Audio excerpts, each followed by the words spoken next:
지나셔서 골로새서 1장입니다. 골로새서 1장 1절, 2절, 2절을 우리 같이 한 목소리 읽겠습니다.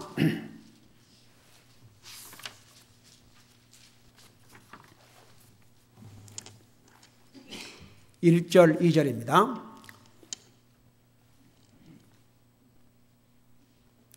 같이 읽습니다. 시작.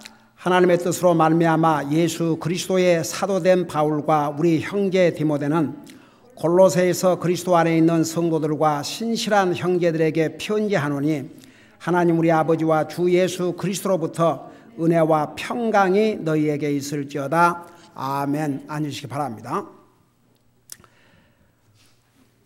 골로새서 1장 1절에서 2절까지는 골로새 교회에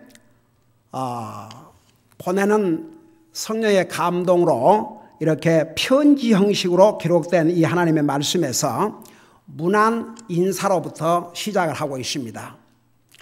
그래서 지난번에 그 거의 사도 바울을 통해서 기록한 모든 하나님 말씀 서두에서 문안 인사에서 빼놓지 않았고 꼭 기록했던 내용이 뭐라고 그랬어요?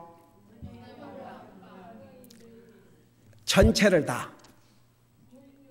그 내용 하나를 바꾸지 않고 정확하게 뭐라고 그랬어요?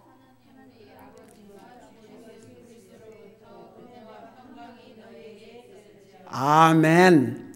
하나님 우리 아버지와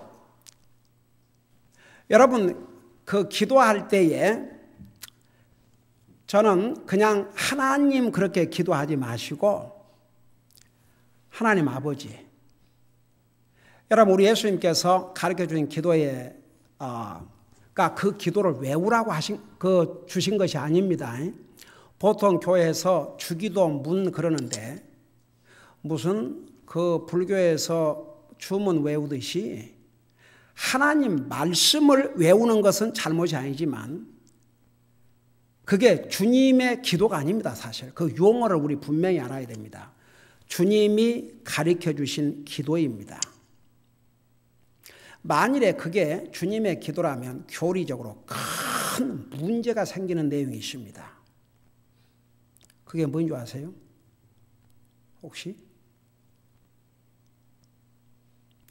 그 보통 그 한국 교회에서는 생각 없이 주기도문 외우십시다. 그런데 그게 주기도문이 아닙니다. 주님의 기도가 아니고 예수님의 제자들이 요한의 제자들은 이렇게 기도하는데 우리는 어떻게 기도해야 됩니까? 그 기도를 좀 가르쳐 달라고 제자들이 얘기를 했을 때 주님께서 너희는 이렇게 기도하라. 그러면서 하늘에 계신 우리 아버지 그렇게 시작을 했어요. 그게 만일에 주님 자신의 기도라면 큰 문제가 생깁니다. 교리적으로. 왜 그런지 아는 사람.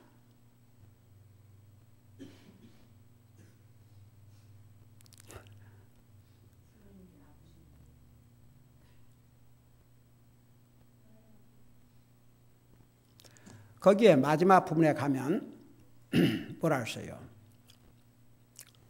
우리를 시험에 들지 말게 하시고 또 그 다음에 우리가 죄인 자를 용서해 주신 것이 우리 죄를 용서해 주시고 예수님은 죄가 없으신 분이고 죄도 알지 못하신 분입니다. 그 내용은 우리에게 이렇게 기도하라. 그러니까 그 원리를 가르쳐 주신 것입니다. 내가 옛날에 이 부분에 대해서 자세하게 설명한 것 같습니다만 다시 한번 복습을 하고 지나가십시다. 거기에 보면 하늘에 계신 우리 아버지 먼저 우리가 누구에게 기도하고 있는지 그거 분명히 해야 됩니다. 하늘에 계신 우리 아버지 하늘에 계신 여러분의 아버지 올시다. 하나님이 우리 아버지가 돼야 됩니다. 예수님을 여러분 하나님이라고 부르는 것은 누구든지 하나님이라고 부를 수 있습니다. 그러나 하나님 안 믿는 사람은 하나님을 나의 아버지라 그렇게 못 부릅니다. 하나님과 관계를 맺었어야죠. 무슨 근거가 있어야죠. 그러나 우리가 예수님을 우리의 구주로 믿고 우리가 구원받고 하나님의 자녀가 되면 하나님이 더 이상 먼 데 있는 정말 나와 상관이 없는 하나님이 아니고 나의 영적인 아버지입니다. 그래서 하늘에 계신 우리 아버지, 그래서 분명히 누구에게 기도했는지를 분명히 하라고 예수님께서 그렇게 시작하셨어요. 그러고 나서 하늘에 계신 우리 아버지 이름을 거룩히 여김을 받으십시오. 그 내용을 보면 첫째는 우리가 기도는 구하는 것입니다. 우리가 기도에 감사가 들어가고 우리의 죄의 고백이 들어가지만 구하는 것이 없으면 기도라고 할 수가 없습니다. 기도는 구해야 됩니다. 어떤 사람들이 아이고 너무 많이 구하면 하나님이 싫어하지 않냐. 사람은 맨날 달라 그러면 싫어하죠. 하나님은 정반대예요. 여러분 우리 야고보서에 보면 너희가 얻지 못하면 구하지 아니할 것이요 구하라 주실 것이요. 성경은 구하란 말씀을 수없이 하고 있습니다. 구해야 됩니다. 그래서 이제 우리가 그 예수님의 그 기도의 내용을 분석해 보면 첫째는 영적인 것을 구하고 그 다음에 우리 육신의 것을 구하고 다시 영적인 것을 구하고 그래서 하늘에 계신 우리 아버지 이름을 거룩히 여기는 바우시면 이게 다 영적인 것이 옵시다. 내 삶을 통해서 주님의 이름이 존귀함을 받고 이런 게 다 영적인 여러분 보세요. 우리가 기도할 때 그런 영적인 기도를 하는 거 정말 중요해요. 하나님 아버지 저는 하나님 아버지라고 기도를 할 때가 많아요. 또 나의 주님 나의 아버지 때로는 나의 아빠. 성경이 아바. 여러분, 그 하나님과 우리 사이에는 아무런 격이 없습니다. 솔직히. 먼저 우리가 영적인 것을 구하고 오늘도 믿음으로 살게 해 주시옵소서. 내 삶을 통해서 주님을 기쁘게 드리게 해 주시옵소서. 이게 영적인 기도입시다. 그리고 일용할 양식을 구하라 그랬거든요. 우리는 하도 구하지 않아도 정말 풍성하게 먹고 사니까 다음 끼니를 염려할 필요가 없으니까 그거 기도 안 하죠. 그 대신 우리가 구하지 않아도 풍성하게 음식을 주신 거 감사하고 먹어야 될 줄로 믿습니다. 성경에 우리에게 일용할 양식을 주옵시고 그 내용에는 우리 육신에 필요한 모든 것을 구하라 그 말입니다. 근데 이제 모든 육신의 것 중에 제일 우선이 먹는 것이죠. 먹는 것이 없다고 생각해 봐요. 그러니까 그 속에는 우리 육신에 필요한 모든 것을 구하라는 내용입니다. 그리고 마지막은 다시 영적인 기도로 맞추십니다. 시험에 들지 말게 해 주시옵소서. 남을 용서할 수 있게 해 주시옵소서. 이거 다 영적인 기도입니다. 어쨌든 간에 자 내가 오늘 그걸 가르치려고 한 것이 아니고 그러니까 여러분 여기에 이렇게 하나님 우리 아버지와 하나님 아버지 여러분 하나님이 나의 아버지가 돼야 됩니다. 그냥 하나님만 갖고 안 됩니다. 그래서 예수님 믿고 구원받은 하나님의 자녀들은 그냥 나의 하나님 하는 것보다도 나의 아버지 그게 이제 예수님께서 가르쳐 주신 기도의 호칭이에요. 그러니까 여러분이 뭐 나의 예수님, 나의 주님, 물론 나의 하나님 할 수도 있지요. 그렇지만 하나님은 모든 사람이 다 부를 수 있지만 하나님 안 믿는 사람이 구원받지 못한 사람이 하나님을 나의 아버지라고 안 불러요. 그러나 나와 여러분은 하나님을 나의 아버지라고 부를 수 있는 100% 자격이 있습니다. 다 같이. 그러니까 하나님 아버지. 그래서 이제 하나님 우리 아버지와 주 예수 그리스도로부터 은혜와 평강이 너희에게 있을지어다. 그래서 지난번에 세 군데에서만 궁율이란 말이 들어있고 나머지는 다 은혜와 평강 그리고 궁율 세 군데에서는 궁율이 하나 들어가 있다고 그랬죠. 여러분 우리가 하나님 은혜로 구원 받았는데 사는데도 하나님의 은혜가 필요합니다. 오늘 우리가 교회를 나올 수 있는 것도 하나님의 은혜입니다. 다 같이. 하나님을 예배하고 하나님을 섬기고 하나님의 드린다는 게 이게 하나님의 은혜입니다. 하나님의 은혜를 가지고 모든 것을 해야 되는데 그 하나님의 은혜가 없다면 아무리 구원받은 하나님의 자녀라도 여러분 예를 들어서 믿음 생활을 잘하지 못한 사람은 진짜 구원받았는데 왜 믿음 생활을 잘하지 못한 줄 아세요? 그 면에서 하나님의 은혜가 부족하기 때문에 그 은혜는 우리가 구해야 돼요. 그래서 히브리서 4장에 보면 우리에게 필요한 은혜를 구하기 위해서 담대히 은혜의 보좌에 나아갈지니라고 그랬어요. 내게 은혜를 주시옵소서. 정말 믿음으로 살 수 있는 은혜를 주시옵소서. 기도의 은혜를 주시옵소서. 말씀을 사모하는 그런 은혜를 주시옵소서. 주님을 기쁨으로 섬기고자 하는 은혜를 주시옵소서. 그 기도해야 됩니다. 여러분, 하나님 앞에 바치는 것도요, 바치는 은혜를 받지 않은 사람은요, 사람한테는 줄 줄 알아도 하나님 앞에는 그렇게 인식할 수가 없어요. 사람은요, 일단은 사람은 눈에 보이고 내가 도와주면 고맙단 말 들으니까 사람한테는 하지만 하나님은 일단 안 보이니까. 우리 믿는 사람은 항상 하나님 먼저. 그래서 우리 고린도후서 8장 9장에 보면 하나님 앞에 드리는 것을 그레이스라고 그랬어요. 그레이스 오브 기빙. 하나님 앞에 드릴 수 있는 거 아무나 드린 게 아닙니다. 돈만 있다고 드린 게 아닙니다. 드릴 수 있는 그 은혜, 그거 없이는 드릴 수가 없어요. 그러니까 여러분이 믿음으로 살기를 원하고 하나님의 말씀대로 살기를 원하고 기도하는 것을 기뻐하고 말씀을 배우기를 기뻐하고 그거 여러분 하나님의 큰 은혜입니다. 그래서 사도 바울이 이렇게 교회에 성령님의 감동을 받아 보낸 모든 메시지에서 그 시작을 하나님의 은혜와 평강과 긍휼이 너희에게 있을지어다. 그래서 여러분 우리가 매일 구하는 삶 중에서 이 은혜를 구해야 됩니다. 다 같이. 나에게 이거 주시옵소서, 이거 주시옵소서, 저거 주시옵소서. 우리가 구해야죠. 은혜를 구하는 것은 영적인 기도입니다. 정말 우리 삶에 필요한 게 이 하나님의 은혜입니다. 여러분 그것을 구해야 됩니다. 여러분이 살아가면서 어느 부분이 여러분이 연약한가? 그러면 그 부분에 대해서 하나님 나에게 이 부분에 대해서 은혜를 주시옵소서 기도해야 됩니다. 그 다음에 그 다음 평강을 한 군데도 빠지 않고 얘기를 했는가? 여러분 우리 마음속에 평화가 사라지면요 불평이 생기게 됩니다.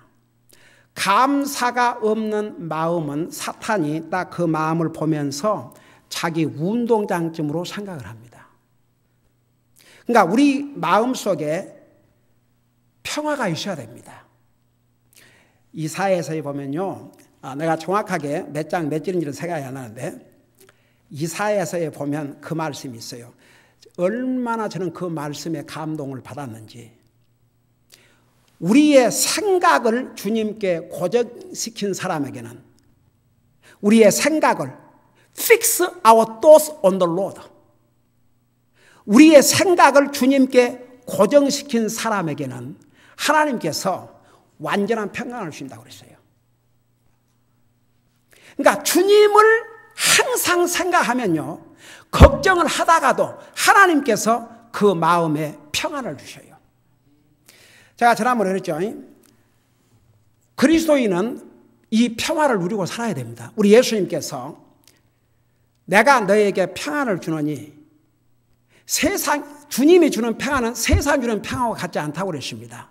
세상이 주는 평안은 일시적인 평안이지만 내가 주는 평안은 영원한 평안입니다. 주님이 주신 평안은 영원한 평안이라 했습니다. 그런데 왜 이 평안을 그리스도인들이 갖지 못하고 사느냐?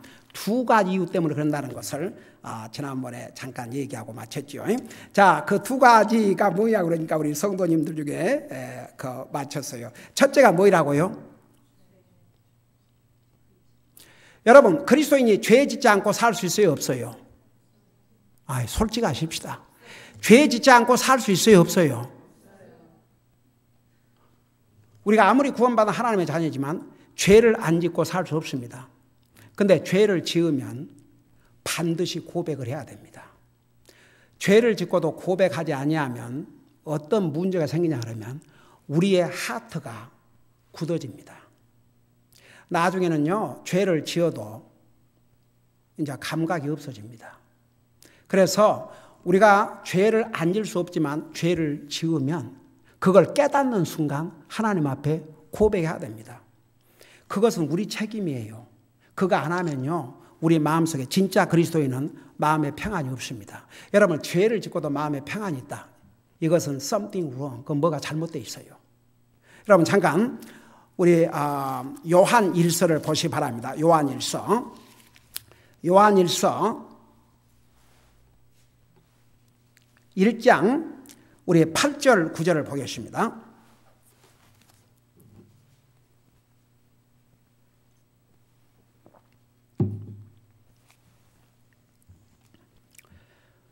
우리 8절 9절에 보면 만일 우리에게 죄가 없다고 우리가 말하면 우리가 우리 자신을 속이며 또 진리가 우리 속에 있지 아니하니라.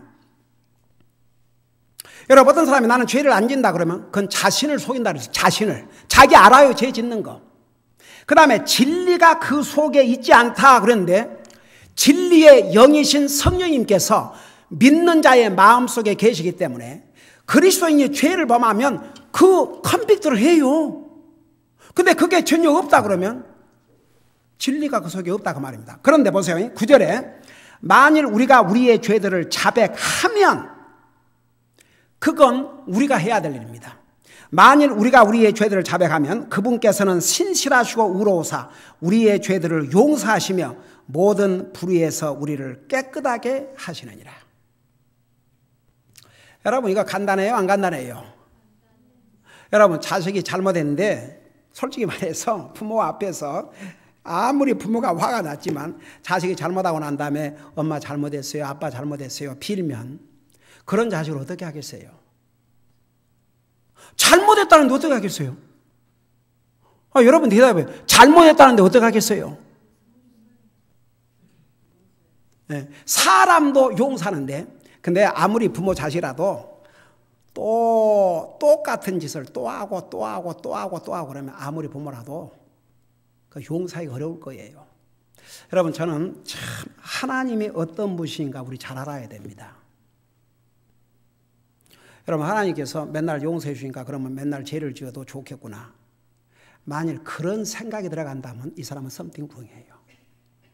우리가 연약해서 우리가 고의로가 아니라 우리가 연약해서 죄를 짓는 거이지요. 근데 사람은요 똑같은 잘못을 계속하면 어떤 관계를 할지라도 용서하기가 어렵습니다. 여러분 베드로가 예수님에게 그거 아세요?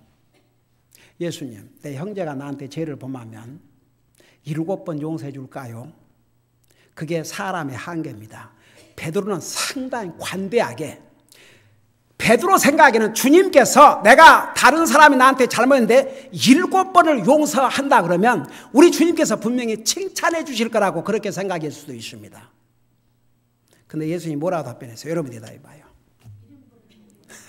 7번이면 몇 번입니까? 490번이에요. 어메이지. 그분이 하나님이세요. 그러니까 그렇게 용서하신 하나님이니까 항상 죄 짓고 살라 그런 것이 아니고 우리가 연약해서 죄를 범했을 때 우리의 자세 바로 고백하라고 말입니다. 우리가 우리 죄를 고백하면 그는 미쁘시고 의로우시다. 그는 미쁘시고 의로우시다 말이 그게 이제 신실하 옛날 성경이 아직도 내 입에 올라왔고 그분은 신실하시다. faithful. 그러니까 우리 주님이 한번 용서하신다고 그랬으면 용서해 주셔요. 그리고 주님이 용서해 주신 죄는 기억도 안 하십니다.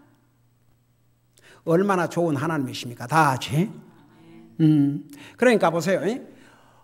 이제 우리가 우리의 마음의 평화를 뺏어가는 첫째가 죄예요. 그러니까 마음의 평화가 없으면 여러분 자신을 살펴봐요. 왜 내 마음에 평화가 없는가? 그러면 죄 때문에 마음에 평화가 없는 것은 해결 방책이 이겁니다. 고백하십시오. 하나님 앞에 용서를 구하시면 됩니다. 그 다음에 두 번째, 왜 우리 마음에 평화가 사라진다고 그랬어요? 두 번째는 염려, 걱정하고 있으면 마음에 평화가 있을 수가 없어요.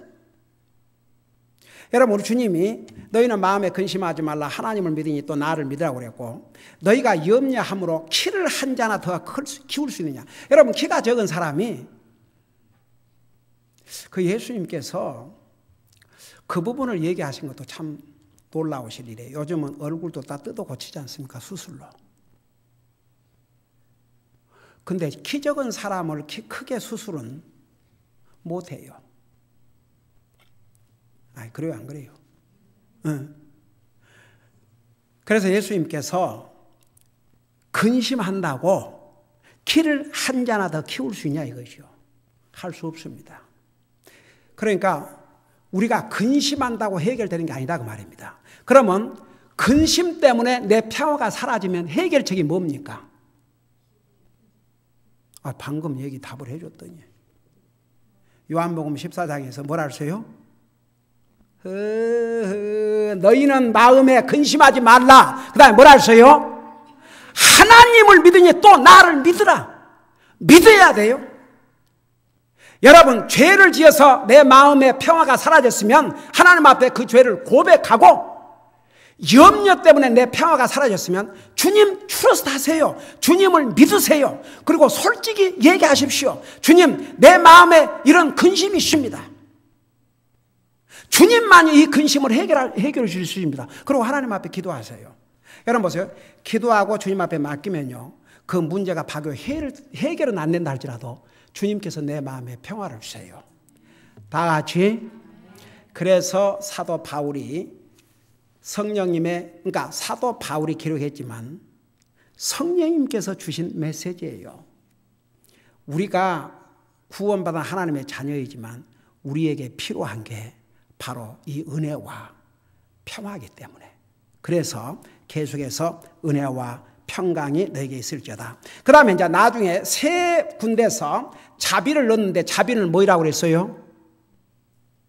궁율. 궁율이 자비란 뜻입니다. 궁율, 자비, 영어로는 멀시. 그게 뭐라고 그랬어요? 자비가?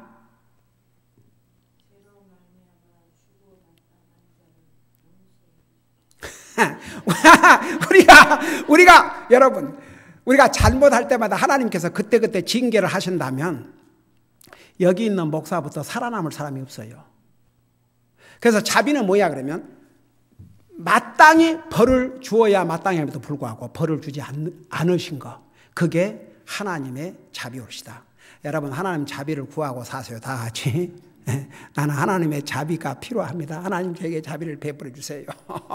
그러니까 항상 기도하고 사세요. 자, 그걸 여러분 머릿속에 두시고 1장 1절 처음 부분을 보십시다. 하나님의 뜻으로 말미암아 예수 그리스도의 사도된 바울과 우리 형제 디모데는 그랬어요. 이 사도 바울을 통해서 기록한 그 하나님의 말씀 서두에는 대부분 서두에서 꼭 하나님의 뜻으로 말미암아 예수 그리스도의 사도된 바울은 이렇게 자기를 소개했습니다. 여러분, 사도라는 뜻이 무엇인 줄 아세요? 그러고 또 오케이, 그거 맞아요. 근데 다는 아니에요. 더 있어. 자, 보세요. 이 사도란 말, 어파서란 말은 sent one, 보내심을 받은 자, 그런 뜻입니다. 근데 특별히 여러분, 예수님의 그 11제자, 나중에 12제자였지만 11제자, 이제 한 사람은 배신하고 자살을 했고 11제자가 남았죠. 예수님께서 부활하시기 전에, 하늘나라 가시기 전에는 그들을 다 뭐라 하냐면 제자라고 그랬어요. 제자라는 뜻이 뭐라고 그랬습니까? 따르는 자, 제자라고 그랬어요. 근데 예수님께서 하늘나라 가신 다음에 이 11제자와 그리고 나중에 유다 대신 새로운 제자를 뽑았는데 그 사람이 누구였어요? 마띠아. 그래서 그 12제자를 예수님께서 하늘나라 가신 다음에는 뭐라고 불렀어요? 사도라고 불렀습니다. 이제 주님으로부터 보내심을 받은 자라는 그런 뜻이죠. 근데 주님으로부터 보내심을 받았다는 면에서 저도 그런 면에서 주님의 보내심을 받은 자예요. 근데 나는 사도가 아니에요. 그러면 사도와 목사의 차이가 뭐냐? 그러니까 나도 주님의 부르심을 받았습니다. 그 주님의 부르심을 받고 이렇게 보냄을 받아서 주님의 사역을 하고 있어요. 그렇다고 해서 나는 사도가 아닙니다. 그러면 사도는 누구를 사도라고 그랬느냐? 예수님의 보냄을 받았지만 특별히 예수님을 육신의 눈으로 보고 육신의 음성을 듣고 예수님을 육체적으로 같이 지냈던, 같이 주님을 동행했던 그들을 사도라고 그랬습니다. 그런데 사도 바울은 원래 예수님의 12제자 중에 속한 사람이 아니었거든요. 그래서 사도 바울이 사역을 하는데 많은 도전이 있었습니다. 쉽게 말하면 바울이 왜 사도냐 이겁니다. 아이고, 한번 생각해봐. 여러분, 그래서 고린도전서 고린도후서에 가면은 나는 사도의 권한이 없느냐, 얼마나 나는 사람에게 수없이 자기를 변호했어요. 그래서 여기서도 하나님의 뜻으로 말미암아 예수 그리스도의 사도된 바울은 그런데, 그러면 여러분, 바울이 사도예요? 사도 아니에요? 왜 그래요? 여러분, 바울은 시리아에서 그리스도인들을 잡아다가 예루살렘에 끌고 와서 죽이려고 다마스카 길을 가고 있는데 주님이 직접 음성으로 나타나셨습니다. 사울아, 사울아, 너는 어찌하여 나를 핍박하느냐? 주님의 음성 들었어요, 안 들었어요? 가끔 주님 음성 들었다고 거짓말하는 그런 사람들 말고, 성경이 완성된다면 그런 식으로 사도 바울에게 그렇게 육신의 음성을 하거든요. 그래 안 해요. 지금은 이 하나님의 말씀을 통해서 우리에게 말씀하셔요. 다 같이. 그러면 사도 바울이 육신의 귀로 예수님의 음성을 들었는데 눈으로 보는 것은 어때요? 아멘. 여러분, 사도 바울이 셋째 하늘나라에 끌려 올라갔어요. 거기서 예수님 안 배웠을 것 같습니까? 근데 그 당시에 사람들은 예수님의 원래 오리지널 12제자가 아니었기 때문에 그의 사도 직분에 대해서 많은 사람들이 도전을 하고 질문을 하고 그리고 일종의 그 무시를 할 정도였습니다. 그래서 성령님께서 사도 바울을 통해서 기록한 말씀 서두에서 바로 바울은 그 누구의 사람의 뜻이나 어떤 사람이 이렇게 보내갖고 된 게 아니고 우리 주님께서 친히 하나님의 뜻으로 그를 불러서 사도로 세우셨음을 이렇게 이제 서두에서부터 시작하는 거죠. 특별히 그 고린도 교회가 그 면에서 많은 도전이 있었습니다. 사도 바울을 통해서 기록한 그 서신 형식의 성경 말씀 중에서 가장 긴 서신들이 바로 고린도전서, 고린도후서. 고린도 교회는 말썽도 많고 문제도 많고 참 그 믿는 사람들이 고소하고 별짓 다 했습니다. 그래서 고린도 전서를 통해서 분명하게 가르쳐 줬죠. 그리스도인들로서 어떻게 살아야 될지. 그리고 여러분 보세요. 초대교회 성도들은 우리처럼 이 성경이 없었습니다. 어떤 인스트럭션, 지침이 없었어요.